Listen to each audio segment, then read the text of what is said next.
News 24 पर आप देख रहे हैं सबसे बड़ा सवाल। आपके साथ मैं हूं मानक गुप्ता। महाराष्ट्र, हरियाणा, झारखंड और जम्मू कश्मीर के बाद अब प्रधानमंत्री ने अपना पूरा ध्यान दिल्ली पर लगा दिया है। जी हां, 4 राज्यों में बीजेपी का झंडा गाड़ने के बाद अब पार्टी प्रमुख अमित शाह के रेडार पर है राजधानी दिल्ली। वो दिल्ली जहां 16 साल से सत्ता से दूर है बीजेपी, वो दिल्ली जहां मोदी लहर की अग्नि परीक्षा इस बार होने जा रही है। और इसीलिए प्रधानमंत्री न सिर्फ अपने खासम खास मंत्रियों के जरिए हर दिन दिल्ली के लिए नई घोषणाएं कर रहे हैं, बल्कि अपने 300 सांसदों की लंबी चौड़ी फौज राजधानी में उतार रहे हैं। 2700 से ज्यादा सभाएं स्थानीय स्तर पर हो चुकी हैं और हजारों और होने वाली हैं। लगता है दिल्ली का दंगल मोदी के लिए प्रतिष्ठा का प्रश्न बन गया है और इसीलिए उन्होंने इस लड़ाई में पार्टी और सरकार की पूरी ताकत झोंक दी है। ऐसे में एक तरफ है मोदी लहर, मोदी सरकार और एक के बाद एक जीत से जोश में भरी बीजेपी, तो दूसरी तरफ है अकेले अरविंद केजरीवाल। इसीलिए हमारा आज का सबसे बड़ा सवाल यही है, क्या दिल्ली चुनाव मोदी के लिए नाक का सवाल बन गया है और अकेले केजरीवाल मोदी की सेना को कैसे देंगे टक्कर, और इस टक्कर के बीच कांग्रेस कहां है, इसी पर होगी बहस। लेकिन पहले देखिए यह रिपोर्ट।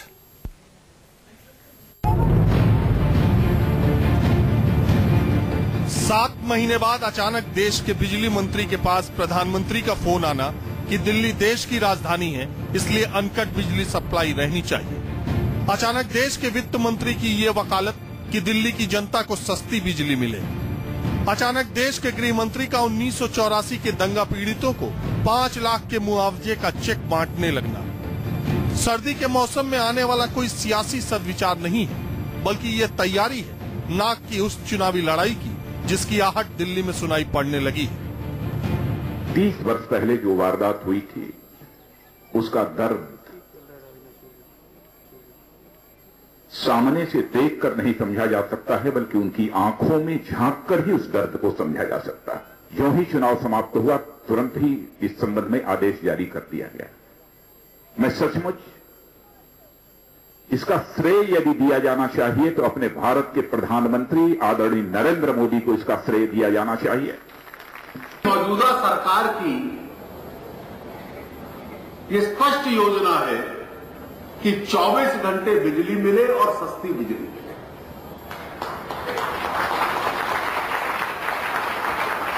और ये केवल नारे के रूप में न रह जाए। लेकिन सम्माननीय प्रधानमंत्री जी ने फोन करके मुझे कहा कि ये दिल्ली की जनता की पीड़ा नहीं है, ये देश की पीड़ा है। दिल्ली देश की राजधानी, और मुझे तुरंत निर्देश दिया कि दिल्ली में समझो समस्या क्या है, उसका समाधान करो। पूरी मोदी सरकार किस कदर दिल्ली चुनाव के लिए एक्शन में है, ये तो उसकी बानगी भर है। आलम तो ये है कि बीजेपी अध्यक्ष अमित शाह ने खुद मोर्चा संभाल लिया है। ऐसे में सवाल है कि जब बीजेपी की पूरी मशीनरी एक्टिव मोड में आ चुकी है, तो आम आदमी पार्टी क्या करेगी? क्या केजरीवाल बीजेपी की इस चुनौती को टक्कर दे पाएंगे? वो चाहे मंत्रियों को लगाएं, सांसदों को लगाएं, चाहे अपने जितने संसाधन झोंक दें, दिल्ली इस बार आम आदमी पार्टी के साथ खड़ी होगी। बेशक केजरीवाल की आम आदमी पार्टी ने पिछले चुनाव में कांग्रेस को उखाड़ फेंका था और बीजेपी को बहुमत से दूर कर दिया था, लेकिन उस कामयाबी के बाद सियासत के हर मोर्चे पर आम आदमी पार्टी का प्रदर्शन फीका रहा। वहीं कश्मीर और झारखंड के बाद बीजेपी का उत्साह आसमान पर है और वो यही कामयाबी दिल्ली में भी दोहराने के लिए कमर कस चुकी है। ऐसे में केजरीवाल है कि क्या अकेले केजरीवाल एंड कंपनी मोदी सेना को दिल्ली के सियासी महाभारत में टक्कर दे पाएंगी? दिव्या अग्रवाल के साथ कुंदन सिंह, दिल्ली, न्यूज 24। हो सकता। तो आज का हमारा सबसे बड़ा सवाल यही है, क्या दिल्ली इलेक्शन नरेंद्र मोदी के लिए नाक का सवाल बन गया है? और दूसरा सवाल, मोदी की फौज से आखिर अकेले कैसे मुकाबला करेंगे अरविंद केजरीवाल? इसी पर बहस करने के लिए सबसे बड़ा सवाल में मेरे साथ बीजेपी से संबित पात्रा जुड़ गए हैं। आज दिल्ली से नहीं है, मुंबई से जुड़े हैं संबित पात्रा, जो कि अब बीजेपी रूल्ड एक सिटी बन गई है। स्वागत है संबित पात्रा आपका मुंबई से। आम आदमी पार्टी से दिलीप पांडे जुड़ने वाले हैं। मेरे साथ शाजिया इल्मी है, जो कि पहले जर्नलिस्ट, टीवी एंकर रह चुकी हैं। आम आदमी पार्टी के बाद अब नरेंद्र मोदी के स्वच्छ भारत अभियान से जुड़ चुकी हैं। यहां स्टूडियो में मेरे साथ रागिनी नायक हैं, कांग्रेस की प्रवक्ता, और मेरे सहयोगी सुकेश रंजन, जो दिल्ली की राजनीति में खासी दिलचस्पी और उस पर खासी पकड़ रखते हैं। पहला सवाल संबित पात्रा आप ही से। संबित पात्रा, मुझे सुन पा रहे हैं? लगता है आवाज नहीं जा रही, आ रहा हूं एक सेकंड। आपको मेरे सवालों पर आपत्ति तो नहीं है रागिनी नायक, क्योंकि मैंने दोनों सवाल मोदी और केजरीवाल पर रखे हैं। आपको ये लग रहा होगा कि कांग्रेस की बात क्यों नहीं हो रही है। जाहिर है, ऑब्वियस सी बात है, कांग्रेस की बात क्यों नहीं हो रही है, क्योंकि ये लड़ाई नरेंद्र मोदी और अरविंद केजरीवाल की मानी जा रही है। देखिए, दो बातें हैं मानक जी जो मैं हमेशा कहती हूं। पहली बात तो ये है कि आजाद मुल्क में हर किसी को अपनी तरह से समीक्षा करने, विवेचना करने का पूरा अधिकार है, और आप वो कर रहे हैं, उसमें मुझे आपत्ति नहीं होनी चाहिए। और दूसरी बात ये कि लोकतंत्र की खूबसूरती ये होती है कि कोई भी चुनाव आखिरी नहीं होता और ना ही कोई नतीजा आखिरी होता है। इसलिए ऊंट किस करवट बैठेगा ये तो दिल्ली में जब चुनाव होंगे उसके बाद ही पता चलेगा। पर आपके बड़े सवाल की तरफ भी आते हैं। देखिए, यूं तो कहा ही जाता है कि दिल्ली राजधानी है इस देश की, और इसी के साथ साथ कहीं ना कहीं भारत की सियासत का केंद्र भी है। इसीलिए दिल्ली की बहुत ही महत्वपूर्ण जगह है इस देश की राजनीति में, और इसीलिए दिल्ली का चुनाव भी महत्वपूर्ण हो जाता है। अब नाक की जो आपने बात उठाई है, तो उस नाक पर भी आ जाते हैं।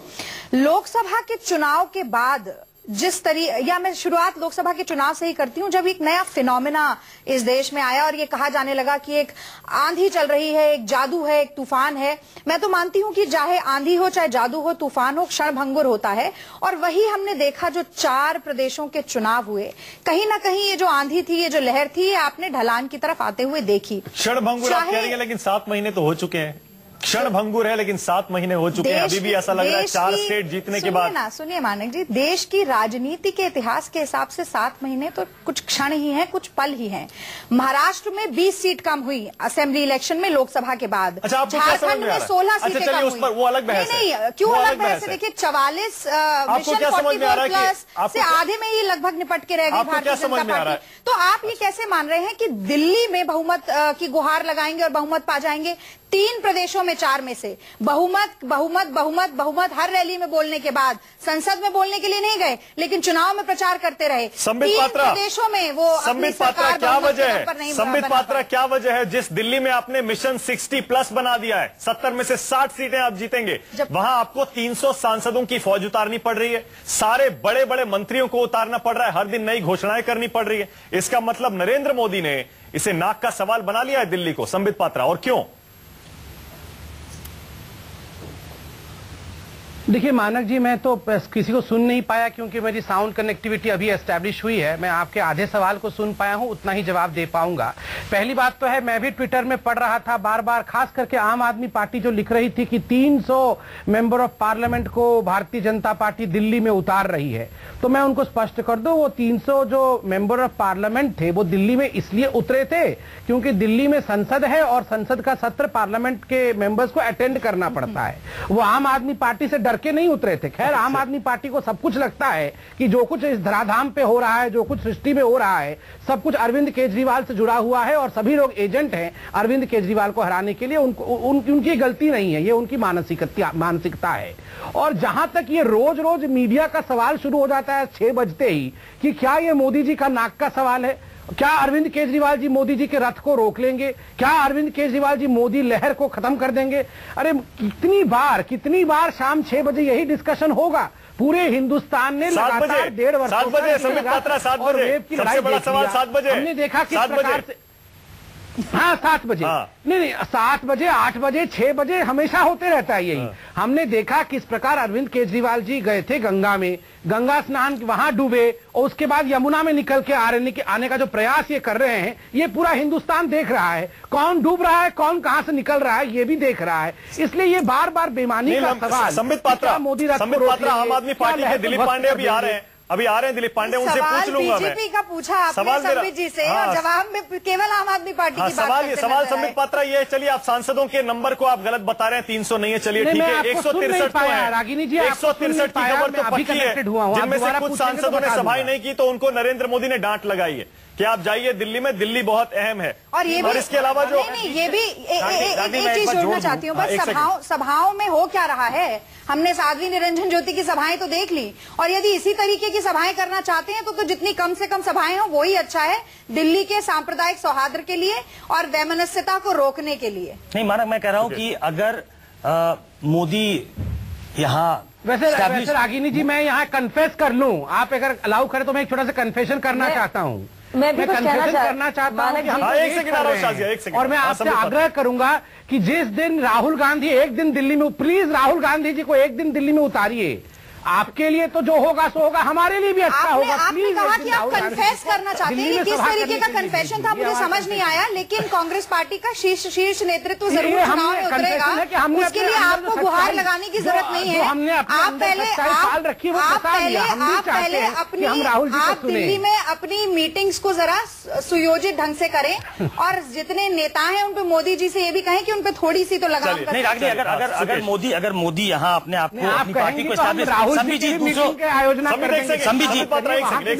वहाँ भी सुयोजित तरीके से सब वो भी देख लेंगे। संबित जी सुन लें, अगर मोदी जी यहाँ अपनी पार्टी को एस्टैब्लिश करना चाहते हैं, सरकार बनाना चाहते हैं, तो हर पॉलिटिकल पार्टी का अधिकार है वो करें। वो अपने जितने लोगों को उतारना चाहते हैं उतारें, बड़ी अच्छी बात है, उतार रहे हैं। उन्होंने डांट लगाई है, ये कह रहे हैं कि आप क्यों परेशान हैं। उन्होंने डांट लगाई कई मंत्रियों को, कई सांसदों को कि आपको जो टास्क दिया गया वो क्यों नहीं कर रहे हैं। तो वो बहुत सीरियस है। हाल फिलहाल के हमने अपने स्टोरी में दिखाया कि हाल फिलहाल की जितनी योजनाएं हैं, अब झारखंड का चुनाव खत्म हो गया, जम्मू कश्मीर का खत्म हो गया, सारा फोकस जो है वो दिल्ली पे है।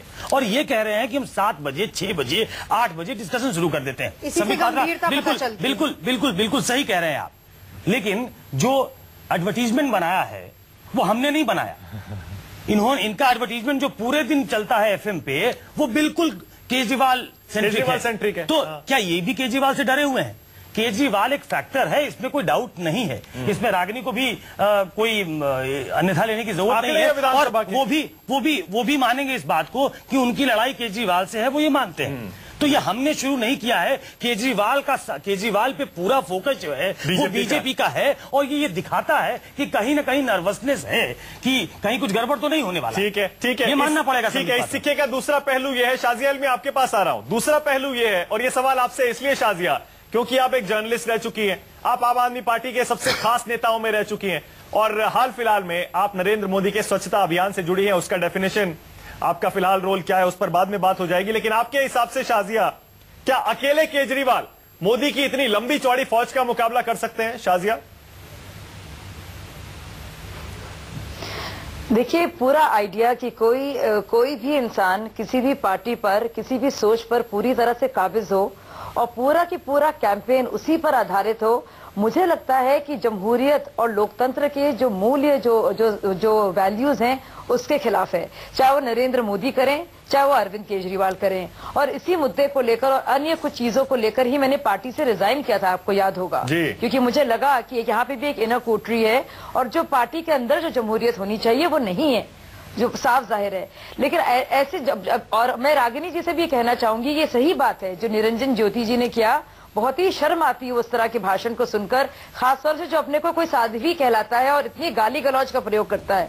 लेकिन जब कांग्रेस पार्टी भी पिछले चुनाव में जिस तरह से शाह इमाम बुखारी का इस्तेमाल हुआ, लेकिन आपने देखा होगा कि उनके फरमान के बावजूद कांग्रेस उसी इलाके से तीसरे नंबर पर आई। तो हमें लगता है धर्म गुरुओं का इस्तेमाल पार्टी ने शाही इमाम बुखारी का इस्तेमाल नहीं किया था। लगता है स्वच्छता अभियान से कुछ ज्यादा ही जुड़ गई है। भटक जाएंगे वो भी गलत जा रहा है। नहीं, भटक जाएंगे। शाजिया, वापस मुद्दे पर आ जाते हैं। साध्वी पर बहुत बहस हो चुकी है। शाजिया, आपके हिसाब से आप कह रही हैं दोनों पार्टियां, बीजेपी हो या आप, एक आदमी पर कैंपेन फोकस नहीं होना चाहिए, लेकिन है, इसे मान लेना चाहिए। आपको लगता है केजरीवाल मुकाबला कर पाएंगे मोदी का और उनकी फौज का? मुझे लगता है काफी टक्कर होगी और इस बार जो है काफी मुश्किल होगा दोनों के लिए, क्योंकि बहुत सारे वादे, बहुत सारी धोखाधड़ी, बहुत सारे यू टर्न दोनों तरफ से देखे गए, बल्कि तीनों तरफ से देखे गए। दिल्ली के राजनीति में जो उबाल आया है, किसी एक नई पार्टी का आना, बहुत उरूज पर जाना, फिर एकदम से भागना, फिर एक गवर्नमेंट रूल होना और बहुत ज्यादा हॉर्स ट्रेडिंग की बातें होना, बहुत कुछ हुआ है। दिल्ली वासी ने बहुत बर्दाश्त किया है, लेकिन दिल्ली का बाशिंदा बहुत होशियार हो गया है। अब झूठे वादे काम नहीं करेंगे।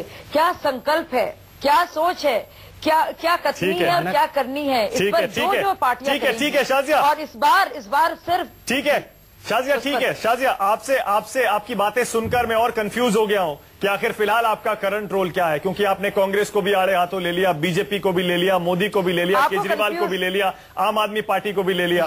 थोड़ा सा कंफ्यूजन हो रहा है। शाजिया, कुछ कहेंगी या हम आगे बढ़ जाएं? आपको कंफ्यूज नहीं होना चाहिए, मैं बहुत क्लियर हूं। आई थिंक आपको कंफ्यूज होने की जरूरत नहीं है। आप देखिए मैं कितनी क्लियर हूं। जो मेरा आइडिया है एक बाशिंदे के तौर पर जो करना चाहिए उसको लेकर मैं कितनी क्लियर हूँ और कितनी ऑब्जेक्टिव हूँ और निष्पक्ष हूँ कि जो बात है सही बात में करना चाहती हूँ, चमचागिरी नहीं करना चाहती। ठीक है। आम आदमी पार्टी के दिलीप पांडे बस जुड़ने वाले हमारे साथ, दिलीप के पास चलेंगे, लेकिन पहले संबित पात्रा, दूसरे सवाल पर आपकी राय चाहूंगा। एक तरफ आपकी पूरी फौज मोदी लहर के साथ, प्रधानमंत्री के साथ, अमित शाह के साथ, बड़े बड़े मंत्री, पूरी सरकार और पूरी की पूरी पार्टी जो जोश में भरी हुई है 4 चुनाव जीतने के बाद, और दूसरी तरफ अकेले केजरीवाल। ये तो बहुत नाइंसाफी है संबित पात्रा। देखिए, मैं इसका एक बहुत साफगोई से उत्तर देता हूं और टेक्निकल उत्तर दूंगा, आप लोग सुने इसको। पहली बात है, आपने कहा मोदी की फौज जो उत्साह से भरी हुई है और दूसरी तरफ बेचारा अरविंद केजरीवाल जो अकेला है। ध्यान रखिए, राजनीति में मोदी की फौज, भारतीय जनता पार्टी की फौज, इसको अंग्रेजी में ऑर्गेनाइजेशन कहते हैं। ये कोई अश्वमेघ यज्ञ का फौज नहीं है जो घोड़े में जा चढ़ के लोगों को मार मार के सत्ता हासिल कर रही है। ये वर्षों से तपस्या के माध्यम से बना हुआ ऑर्गेनाइजेशन है। अगर इस ऑर्गेनाइजेशन में उमंग फूका है एक नगीने ने, एक नेता ने, जिसको आपने नरेंद्र मोदी कहा है, जिसको देश ने नरेंद्र मोदी के नाम से एक्सेप्ट किया है, तो उस व्यक्ति ने तपस्या किया है यहां तक पहुंचने के लिए, तब जाके उनकी ये फौज तैयार हुई है, ऑर्गेनाइजेशन तैयार हुई है। दूसरी ओर तथाकथित बेचारे अरविंद केजरीवाल जी की कहानी सुनिए। उन्होंने फौज नहीं तैयार की। किसने कहा था फौज नहीं तैयार करने के लिए? 4 खंभों पे चढ़ के 4 तार दौड़ दिया और कहा कि मैं अब नेता हो गया हूं। ऐसे नेता नहीं होते हैं, वर्षों लगते हैं, बलिदान लगता है ऑर्गेनाइजेशन खड़े होने के लिए, और फिर चले प्राइम मिनिस्टर बनने के लिए, फिर कि मैं पूरे हिंदुस्तान में चुनाव लड़ूंगा। हिंदुस्तान कोई छोटा सा द्वीप और आइलैंड नहीं है जो बस 4 दिन आप जुम्मा चुमा राजनीति में आए और प्रधानमंत्री बनना है, देश चलाना है। लेकिन अगर ऐसे ही नौसिखिया है अरविंद केजरीवाल, बेचारा अरविंद केजरीवाल नहीं है, बेचारे बाकी लोग हैं जो वर्षों तक तपस्या करने के बावजूद भी रोज शाम को 6 बजे अरविंद केजरीवाल वाला डिबेट झेलना पड़ता है। अगर ऐसे ही नौसिखी है आम आदमी पार्टी, तो आपकी सरकार, आपकी पार्टी, आपके पार्टी अध्यक्ष, प्रधानमंत्री, सारे बड़े बड़े मंत्री, सारे एमएलए, सारे आपकी पार्टी, आपके पार्टी अध्यक्ष, प्रधानमंत्री, सारे बड़े बड़े मंत्री, सारे एमएलए, सारे एमपीज, पूरी ताकत क्यों लगा रखी है दिल्ली में? इसका मतलब कहीं ना कहीं नर्वसनेस है, डर है आप में? नहीं, इसका भी उत्तर देता हूं। नहीं, इसका भी उत्तर देता हूं और बड़े साफगोई से कैंडिडली उत्तर दूंगा। बिल्कुल सही बात है, हम प्रिपरेशन के साथ उतरना चाहते हैं। हम में नर्वसनेस नहीं है, हम में प्रिपेयर्डनेस है, और राजनीति में प्रिपेयर्डनेस होना भी चाहिए। और पहली बात तो है, हमने अरविंद केजरीवाल जी के पार्टी का अच्छा परफॉर्मेंस पहली बार देखा था। पिछली बार हमने एक्सपेक्ट नहीं किया था कि इतनी सीट वो लेके आ जाएंगे, एक इतिहास रचेंगे। मगर मैं आपको बता रहा हूं, बने हुए खेल को किस प्रकार बिगाड़ना है अपनी महत्वाकांक्षा के लिए, वो कोई सीखे तो अरविंद केजरीवाल से सीखे। क्या बात है? ईश्वर ने इस व्यक्ति को बहुत कुछ दिया, मगर किस प्रकार से इस व्यक्ति ने पैर से ठुकरा दिया उस सब चीज को, क्योंकि केवल रातों रात प्रधानमंत्री बनना था। ये आप अरविंद केजरीवाल से दिलीप पांडे आ गए। एक सेकंड संबित पात्रा, एक सेकंड में आ रहा हूं। दिलीप पांडे अभी जुड़े हैं रागिनी जी। दिलीप पांडे स्वागत है। सबसे बड़ा सवाल में थोड़ा आप लेट हो गए। हमारा सवाल आज ये था, दिलीप पांडे, क्या दिल्ली का चुनाव मोदी के लिए नाक का सवाल है? और मोदी ने पूरी फौज उतार रखी है, सरकार हो या पार्टी, ऐसे में अकेले केजरीवाल कैसे मुकाबला करेंगे? मुझे लगता है कि यह प्रश्न थोड़ा सा ठीक तरीके से नहीं पूछा जा रहा है कि ये मोदी जी के नाक का सवाल है कि अरविंद केजरीवाल की नाक का सवाल है। ये दिल्ली की आम जनता के हितों का सवाल है। इस प्रश्न पर अगर चर्चा हो तो हमें लगता है कि हम ज्यादा प्रासंगिक हो पाएंगे, क्योंकि जिस प्रकार से राजनीतिक परिवेश जो है बदल रहे हैं दिल्ली के अंदर, और जिस प्रकार से भारतीय जनता पार्टी को धीरे धीरे यकीन हो चला है कि बाकी जगहों पर उनकी लहर सुनामी हो चाहे ना हो, लेकिन दिल्ली की जनता ने यह तय कर लिया है, मन बना लिया है कि इस बार जो 49 दिनों तक जो दिल्ली का शासन उन्होंने अरविंद केजरीवाल के नेतृत्व में देखा, उसका स्वाद वो 5 सालों तक चखना चाहते हैं। अगर ये मन बना लिया है तो इस मन का सवाल अगर हम करें तो ज्यादा अच्छी बात होगी। मुझे लगता है कि प्रश्न इस प्रकार से पूछा जाना चाहिए। नहीं, दिलीप पांडे, सारे के सारे ओपिनियन पोल केजरीवाल सीएम की रेस में आगे हैं, लेकिन सरकार बीजेपी की बन रही है। इससे पता लग रहा है कि यह मुकाबला क्या है। केजरीवाल है आपके पास अकेले, लेकिन वहां मोदी के पास पूरी फौज है, और ये बैलेंस कैसा है मुकाबले का, इसी से साबित हो जाता है। सारे आंकड़े सीएम केजरीवाल, लेकिन सरकार बीजेपी।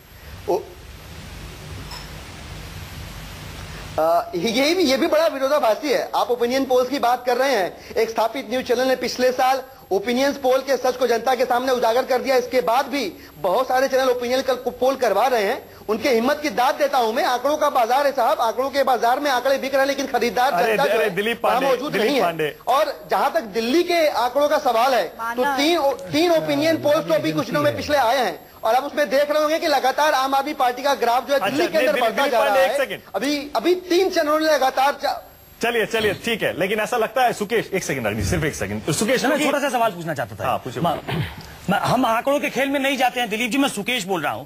मैं ये जानना चाहता हूं कि महाराष्ट्र में जितनी सीटें बीजेपी नहीं लड़ती थी, उससे ज्यादा जीत गई इस बार। हरियाणा में जो कोई नामलेवा नहीं था उसका, वहां उसकी सरकार बन गई।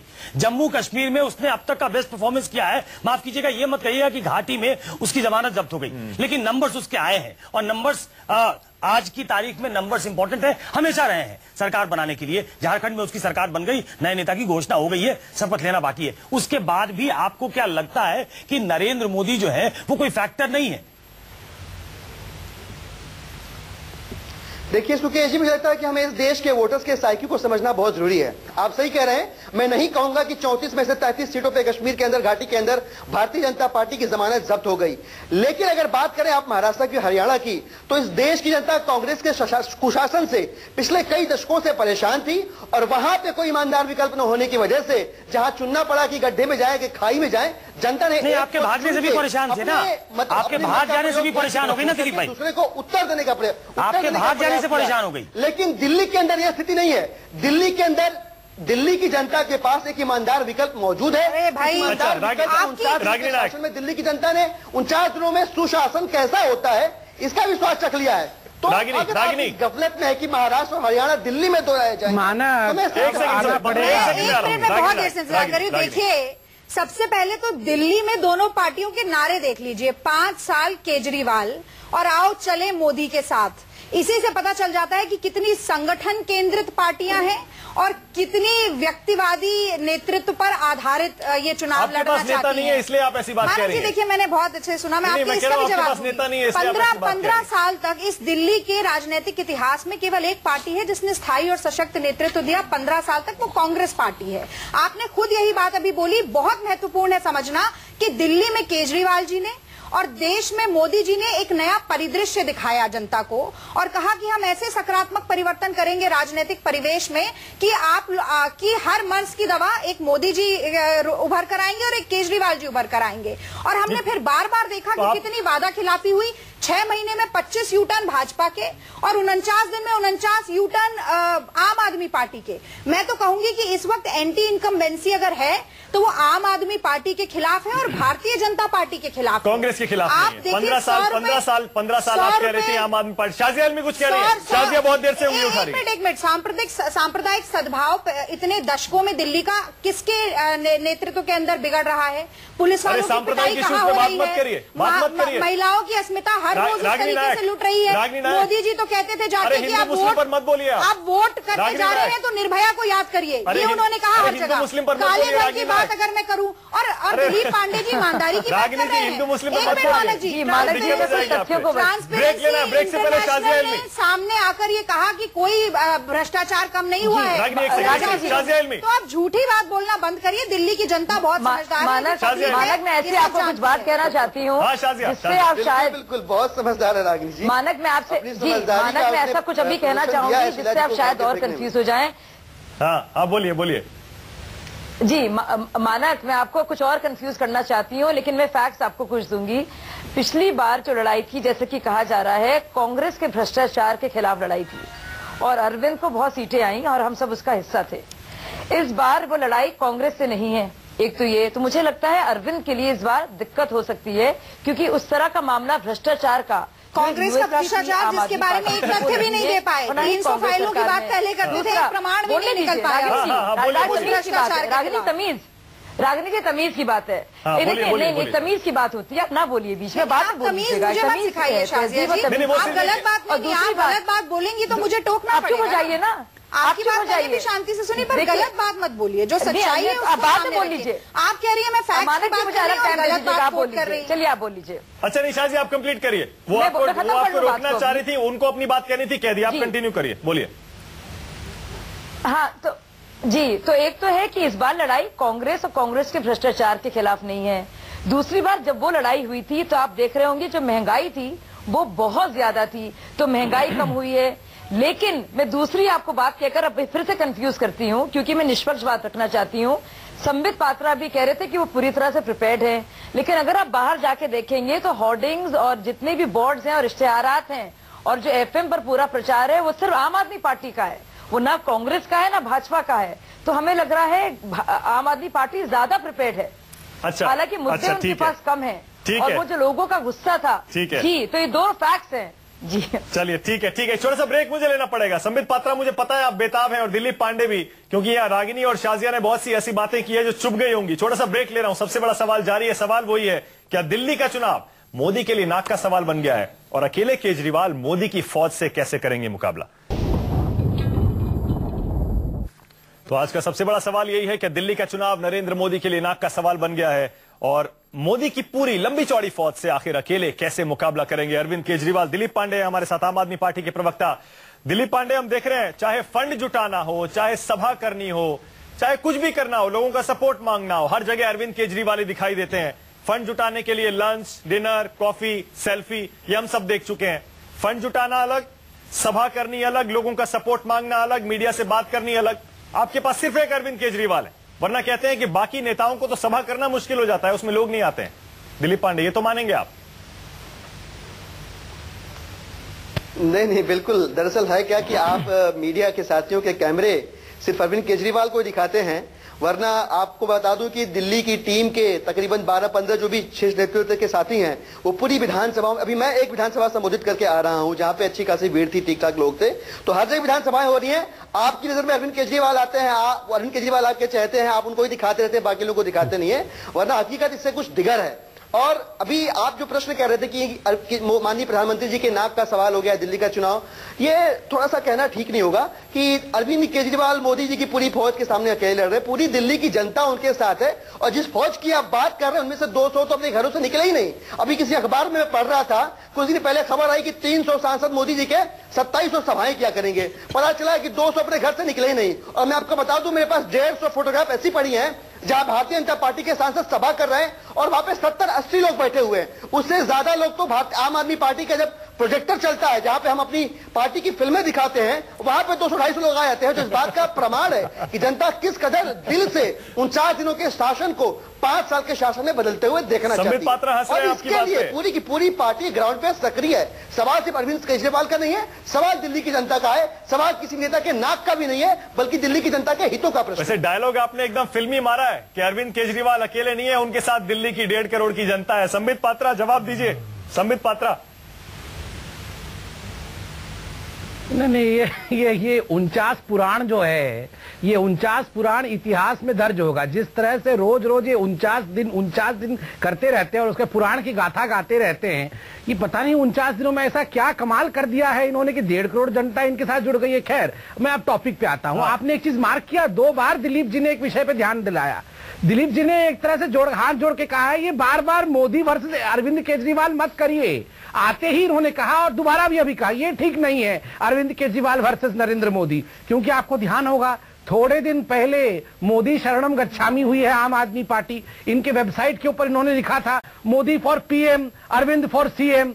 ये मोदी शरणम, ये जानते हैं कि अगर मोदी जी का नाम लिया जाए तो ये कहीं 3 में ना 13 में रहेंगे, ये कहीं नहीं रहने वाले, इसलिए खुद भी ये मोदी जी का नाम नहीं लेना चाहते हैं। दूसरा, ओपिनियन पोल जब इनको 40 सीट दिखा दे तो वो ओपिनियन पोल सबसे बढ़िया ओपिनियन पोल है दुनिया का। जब ओपिनियन पोल इनको आईना दिखा दे और 4 सीट बताए तो वो एजेंसी अंबानी का जितने भी हैं अमीर लोग, उन एजेंसीज की ओपिनियन पोल बन जाती है। एक आंकड़ा तो आप भी नहीं मानते ओपिनियन पोल का? इन्होंने देखिए, अब एक आंकड़ा तो आप भी नहीं मानते ओपिनियन पोल का कि सीएम की रेस में अरविंद केजरीवाल सबसे आगे रहते हैं। संबित पात्रा, वो आंकड़ा आप भी नहीं मानते क्योंकि आपके पास कोई चेहरा नहीं है अभी तक दिल्ली के लिए।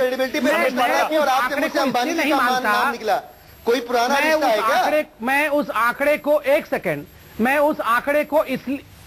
आंकड़े को इसलिए नहीं मानता क्योंकि हिंदुस्तान में presidential form of electoral system नहीं है। हिंदुस्तान में democratic form of electoral system है, जिसमें वेस्टमिनिस्टर सिस्टम है, जिसमें आंकड़े जिसके पास है। लोकसभा के चुनाव में तो बिल्कुल विपरीत बात करते थे। मोदी जी का जब चेहरा सामने था तो वो ललकार कर कहते थे कि बताइए सामने से कौन है। ऐसा चुनौती देते थे, चुनौती पीएम का उम्मीदवार रखिए। बात ये है कि आप देखिए, जब विपक्ष में होते हैं, जब सत्ता से दूर होते हैं तो अलग सुर में आप राग अलापते हैं, और जब सत्ता के पास होते हैं तो अलग सुर में राग अलापते हैं। मोदी वर्सेस केजरीवाल क्यों हो गया? देखा मोदी वर्सेस केजरीवाल क्यों हो गया है? कांग्रेस का लीडर कहाँ है? मानक जी एक चीज आपका रागा है कहाँ? हमारा तो सवाल ये है, एक चीज और बताइए। हमारा सवाल इतना है, हम तो जो राग अलापे सो अलापे, आपका रागा कहाँ है? सुन लीजिए राहुल गांधी, वो बताइए दुनिया को। आपको मतलब कुछ दूसरे की बात भी सुन लीजिए, थोड़ा सा धैर्य। राग छोड़िए, रागा के बारे में बताइए। आप संबित जी थोड़ा संभाल कर भी बोलिए, अपने थोड़ा सा संभाल कर बोलिए। आप व्यक्तिगत आक्षेप मत लगाइए। बहुत बार मैं आपसे ये निवेदन कर नेता कौन है दिल्ली? आप नमो बोले तो ठीक है, हम रागा बोलते तो बुला थोड़ी है। मत करिए, मैं गंभीर प्रश्न है, गंभीरता से उसका जवाब देना चाहती हूँ। चुटकुलेबाजी किसी और दिन करेंगे। अगर भारतीय जनता पार्टी इतनी आश्वस्त होती कि दिल्ली में चुनाव लड़के जीतना ही है, जीतना तय होता, मोदी की लहर में बाकी पार्टियों को बहाना तय होता, तो 8 महीने पहले ही चुनाव हो चुके होते। जब सुप्रीम कोर्ट की फटकार पड़ी, उससे भी पहले हो सकते थे। आखिरी विकल्प के रूप में आपने चुनाव रागिनी, उससे भी पहले हो सकते थे। यूपीए सरकार के टाइम भी हो सकते थे, यूपीए के टाइम भी हो सकते थे, होने होते तो आपने भी नहीं करवाए थे। यूपीए दोनों आप और आम आदमी पार्टी एक साथ मिलकर जिस प्रकार से सरकार चला रही थी। अच्छा, आपने मेरे सवाल का जवाब समित पात्रा, एक सेकंड समित भाई, एक सेकंड। मोदी और केजरीवाल की लड़ाई में आपकी पार्टी का नेता कौन है ये तो बताइए। हम तो सिर्फ मोदी केजरीवाल पे बहस कर रहे हैं। आप मोदी को भी निशाना बना रहे हैं, केजरीवाल को भी निशाना बना रहे हैं। आपकी पार्टी का चेहरा दिल्ली में कहाँ है? कौन है? कोई है नहीं ना सर, इनके प्रॉब्लम तो होती है। इतना बड़ा प्रवचन दिया संबित पात्रा जी ने संगठन की शक्ति के ऊपर। उन्होंने कहा कि जो चुनाव लड़ा जाता है, नहीं, मैं तो ये कह रही हूँ, संगठन की शक्ति से लड़ेंगे। एक मिनट। कांग्रेस पार्टी का केंद्रीय नेतृत्व क्षेत्रीय नेतृत्व को पूरी जिम्मेदारी भी देता है। आगे बढ़ के चुनाव हमने सारे प्रदेशों के क्षेत्रीय नेतृत्व ने आगे बढ़कर लड़ाया, और केंद्रीय नेतृत्व की भी उसमें भूमिका रही पूरी तरीके से। शीला जी 15 साल नेतृत्व दे चुकी है दिल्ली को। लवली जी हमारे पीसीसी के अध्यक्ष हैं। अजय माकन जी दिल्ली का एक बड़ा चेहरा है। सब लोग मिलकर चुनाव लड़ाएंगे, इसमें क्या दिक्कत है? हमने कभी भी पहले से मुख्यमंत्री या प्रधानमंत्री के उम्मीदवार को आगे रखा ही नहीं। रागिनी, इसका नुकसान आपको कई बार हो चुका है। कई प्रदेश इसको अस्वीकार कर चुके हैं। आप ये आप 15 साल हमने सरकार बनाई है ऐसा करके। 15 साल सीएम आपकी थी, इनकम्बेंट सीएम जो है वो सीएम होता है। चलिए हम आगे बढ़ते हैं। आप जो कह रहे हैं कि दिल्ली क्यों, नाक का सवाल क्यों बना हुआ? इसलिए बना हुआ है, इसलिए इनको भी डर था, इसलिए नरेंद्र मोदी जी को भी डर था कि आखिर अपॉर्चुन टाइम क्या होगा, किस समय कराना चाहिए। दिल्ली दरअसल केंद्र शासित प्रदेश है, तो वहां पे अगर क्यों रागिनी जी को परेशान कर रहे हैं? रागिनी जी भी जानती है कितना सीट आने वाला है। आप नाक उनको परेशान कर रहे हैं। देखिए मैं जवाब देता हूं। मैं बोलती हूँ, देखिए दंभ इतना बिल्कुल अच्छा नहीं होता, खासतौर से राजनीति में। बताइए सीएम कौन बनेगा कांग्रेस का? रुक जाइए, आपको पता है आपके सीएम कौन बनेगा? कोई नहीं बनेगा, और हमने जितने लोग बैठे हैं वो भी जानते हैं कोई नहीं बनेगा। फिर भी हम आधा घंटा डिबेट कर रहे हैं कांग्रेस का सीएम कौन बनेगा? क्या जरूरत है? आप क्या नहीं, आपके यहाँ भी दर्जन पर जाना पड़ता है। ये बड़ा मुश्किल हो जाएगा। कहीं से भी बने, हमारा नहीं जाएगा, बस चिंता मत करिए। मैं कह रहा हूँ हमारे सीएम पे ज्यादा डिस्कशन करिए, आपका तो बनेगा नहीं उस पर आप ये बात मत करिए। सब एक साथ बोल रहे हैं, कुछ सुनाई नहीं देगा। रागिनी लगता है हम बहस से भटक गए, मुझे लगता है वापस मुद्दे पर आ जाते हैं। मुद्दा ये है आज आप सत्ताधारी पार्टी है, विनम्रता के साथ आपको प्रश्नों के जवाब देने चाहिए, और दूसरों ठीक है। दिलीप पांडे से सवाल है, इस तरीके का रवैया मत अपनाइए। आप दिलीप पांडे से सवाल है। दिलीप पांडे, मोदी के लिए अगर नाक का सवाल है तो अरविंद केजरीवाल और आम आदमी पार्टी के लिए तो न सिर्फ प्रतिष्ठा का सवाल है बल्कि अस्तित्व का सवाल है, आपकी एग्जिस्टेंस का सवाल है ये। दिलीप पांडे, आप मानते हैं इसको? सबसे पहली बात तो ये कि जिस तरह की भाषा का प्रयोग संबित भाई कर रहे हैं, मैं बताना चाहूंगा दंभ नाशा के कारण। आप अगर प्रचंड बहुमत के साथ सरकार में केंद्र में सरकार बना के चल रहे हैं तो आपकी भाषा में उस प्रकार की विनम्रता झलकनी चाहिए। और ये अभी से ना मान के बैठे कि आपकी पार्टी दिल्ली में चुनाव हो चुके हैं और आपकी पार्टी को सरकार बनाने का न्योता मिल चुका है और आपको मुख्यमंत्री चुनने की प्रक्रिया आपकी शुरू हो चुकी है। इस तरह की भाषा में आप ना बात करें, क्योंकि पूरी दिल्ली की जनता अच्छी तरह जानती है कि दिल्ली में जो चुनाव नहीं हो रहे थे उसके पीछे भारतीय जनता पार्टी के मन का जो खौफ था प्रमुख सवाल का कारण जवाब था भी दे दीजिए इस बात को। अब अगर रहा सवाल कि आम आदमी पार्टी के अस्तित्व का, आम आदमी पार्टी का अस्तित्व महत्वपूर्ण नहीं है। मैं बार बार जो प्रश्न आप पूछ रहे हैं कि मोदी जी के नाक का सवाल है, मैं इसको बदल के कहना चाह रहा हूं कि दिल्ली की जनता के हितों का सवाल है। आम आदमी पार्टी के अस्तित्व में होने की कोई वजह नहीं है अगर वो इस देश की, दिल्ली की जनता के हितों में काम न कर पा रही हो। आज आम आदमी पार्टी अस्तित्व में है तो वो इसलिए है कि राजनीतिक माध्यम से वो सत्ता और व्यवस्था के परिवर्तन को आगे करना चाहती है, इसलिए नहीं है कि कोई यहाँ पे मुख्यमंत्री बन जाए, कोई यहाँ पे संसदीय बन जाए। और इस बात को हम बार बार अलग अलग माध्यम से बताते रहे हैं कि भारतीय जनता पार्टी के पास राज्य में नेतृत्व का अभाव है, इसलिए वो माननीय प्रधानमंत्री जी के चेहरे को आगे करके मजबूरी में चुनाव लड़ने की नाकाम कोशिश करने जा रही है। इनके पास राज्य में चेहरा न होने की वजह से इनके पास चेहरे कौन से हैं आप गिन के देख लीजिए। चलिए ठीक है, जगदीश मुखी, ठीक है, इसीलिए आपने जगदीश मुखी को चुन लिया सॉफ्ट टारगेट को। एक सेकंड, ठीक है, पहले कूड़ा बिखेरते हैं, ठीक है, बाद वहां झाड़ू लगाते दिलीप पांडे, हैं। मोदी जी स्वच्छ भारत का अभियान चला रहे हैं, यहाँ इनके पार्टी के और अरविंद केजरीवाल में लड़ाइयां हो रही है। दिलीप पांडे एक सेकंड, के ऊपर वार कर रहे हैं। जनता के सपनों का क्या ख्याल? दिलीप पांडे एक सेकंड, आपने 50 दिनों में कितना ख्याल रखा भाई दिल्ली की जनता के सपनों का? साकार करना था तो आप अपने राष्ट्रीय मंसूबे करने के लिए पलायन क्यों कर गए? तो वाराणसी क्यों चले गए थे? जब मौका मिला तब छोड़ दिया, अब आपको 5 साल याद आ रहे हैं। शाजिया बहुत देर से वेट कर रही हैं। शाजिया आप देख रही हैं नेता कौन होगा, आपका चेहरा कौन है, आपका चेहरा कौन है? देख रही हैं आप, ये चेहरों के बीच लड़ाई हो रही है शाजिया, और शायद उसी से आपको दिक्कत है शाजिया। नहीं, ये देखिए जो जी मुझे बिल्कुल, मुझे एक इंसान पर पूरी तरह से इसको केंद्र बिंदु बनाकर उसी तरह की राजनीति की बात करना और कहना कि परिवर्तन की राजनीति, मुझे उससे बहुत तकलीफ है और इसी वजह से मैंने पार्टी को छोड़ा भी। मुझे लगता नहीं है कि आम आदमी पार्टी में भी उस तरह की इनर पार्टी डेमोक्रेसी है, ये सबको बराबर से एक्सेस है जैसे होना चाहिए। बीजेपी में है, भाजपा को भी बताना चाहूंगी कि बीजेपी में है अरविंद केजरीवाल बहुत बड़ा चेहरा है। मैं खत्म बोलने दीजिए ना, मुझे तमीज की बात है, बोलने दीजिए, जवाब दे दीजिएगा, खत्म तो करूं। भाजपा में कोई चेहरा नहीं है। जो भाजपा की जो सबसे बड़ी वीकनेस है वो अरविंद केजरीवाल या आम आदमी पार्टी की सबसे बड़ी स्ट्रेंथ है। उनके पास सिर्फ चेहरा है मुख्यमंत्री का, बाकी कुछ हो ना हो। भाजपा के पास बाकी सब कुछ है लेकिन मुख्यमंत्री का चेहरा नहीं है। तो आप देखिए ये बहुत बड़ा एक विरोधाभास नजर आ रहा है दोनों की स्ट्रैटेजी में। ठीक है, वैसे दिलीप पांडे को बड़ा अजीब लग रहा होगा, चेहरा नहीं है और यहाँ पे सिर्फ चेहरा है, बाकी कुछ नहीं है। दिलीप पांडे को बड़ा अजीब लग रहा होगा। कल तक जो शाजिया आपके इतने करीबी होती थी, दिलीप पांडे टीवी पर देखिए आपकी बखिया उधेड़ रही है। सर, स्वतंत्र देश, अभिव्यक्ति की स्वतंत्रता सबके पास है, संबित जी के पास भी है, रागनी जी के पास भी है, शाजिया जी के पास भी है। मैंने अपनी राय अंदर भी रखी पार्टी की और बहुत मुखालफत की, जिस बात में मुझे मुखालफत। ठीक है, एक सवाल सुकेश आपसे मैं पूछ रहा हूं। सुकेश, मेरा सवाल ये है, मैं समझने की कोशिश कर रहा हूं कि दिल्ली बीजेपी के लिए, मोदी के लिए इतना इंपॉर्टेंट क्यों है? क्या दिल्ली के बाद जो आगे आने वाले चुनाव हैं, मोदी लहर है? ऐसा तो नहीं कि अगर दिल्ली हार गए या पुराना रिजल्ट आ गया तो मोदी लहर पे ही सवाल खड़े हो जाएंगे? बिहार, बंगाल, बहुत सारे चुनाव आने हैं अभी, इसीलिए लेट से हो रहा है चुनाव। ये चुनाव पहले हो सकते थे, आपने ठीक कहा, ये कांग्रेस के टाइम में भी हो सकते थे, लेकिन कांग्रेस भी इस बात को लेकर बहुत आशंकित थी कि क्या होगा।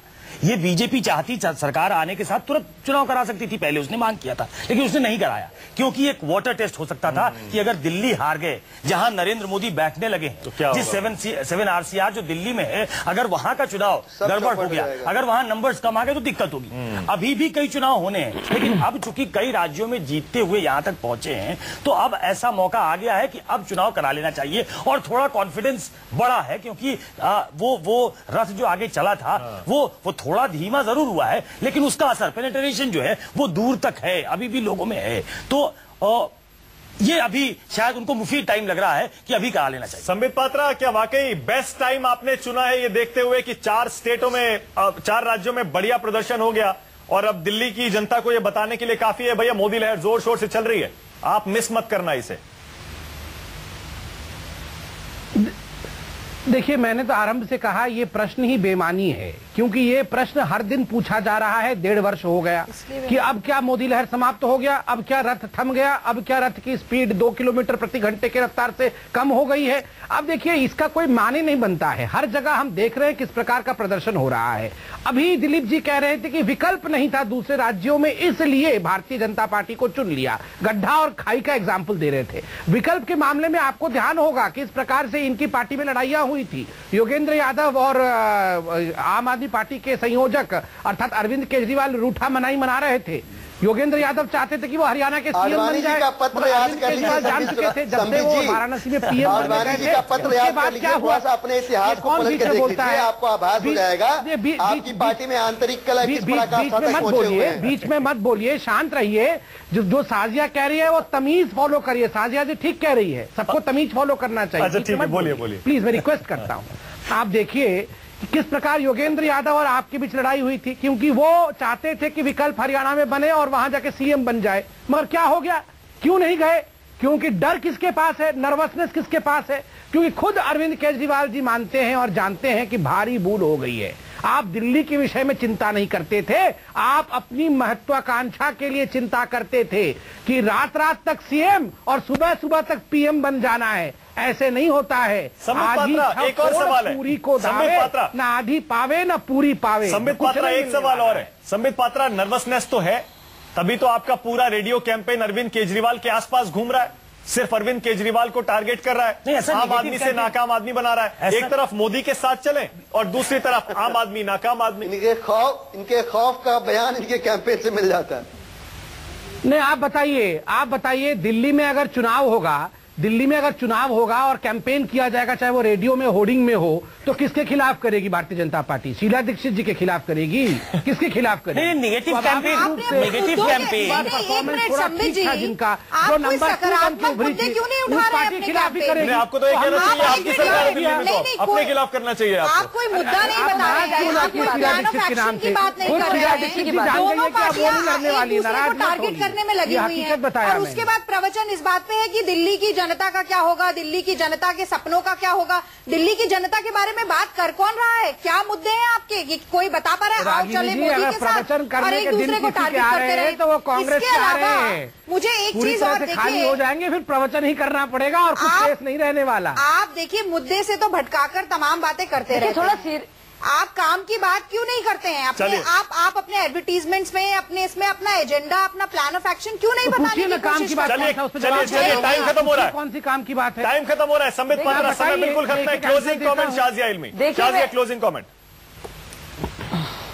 जी देखिए, रागिनी जी की जो आखिरी बात थी, इससे मैं पूरी तरह से इत्तेफाक रखती हूँ कि बजाय एक दूसरे को टारगेट करने के, हालांकि वो भी स्ट्रेटेजिकली जो पार्टी जिस तरह से टारगेट करना चाहे कर सकती है। जैसे कि आम आदमी पार्टी ने शीला दीक्षित को टारगेट किया और बहुत बेनिफिशियल हुआ, वैसे ही आम आदमी पार्टी अब जगदीश मुखिया किसी को करेगी टारगेट तो उनका पूरा हक है। ठीक है। वैसे अगर भाजपा करना चाहे या कांग्रेस, उनको भी पूरा अधिकार है। लेकिन दिल्ली के बाशिंदों की नजर से अगर देखा जाए तो सारे के सारे जो बेसिक इश्यूज हैं उसको लेकर एक व्हाइट पेपर, एक श्वेत पेपर या फिर संकल्प पत्र, ठीक है, और उसके लिए किस तरह का तरीका, विजन होगा, लोग उसी को मानेंगे। ठीक है, तो मुझे लगता है कि जो लोअर क्लास, जो तबका है, जो जे स्लम एरिया है, जो पूरा वो है, वो कांग्रेस से हटा है, आम आदमी पार्टी की तरफ गया है। लेकिन जो अभी भी भाजपा की तरफ है।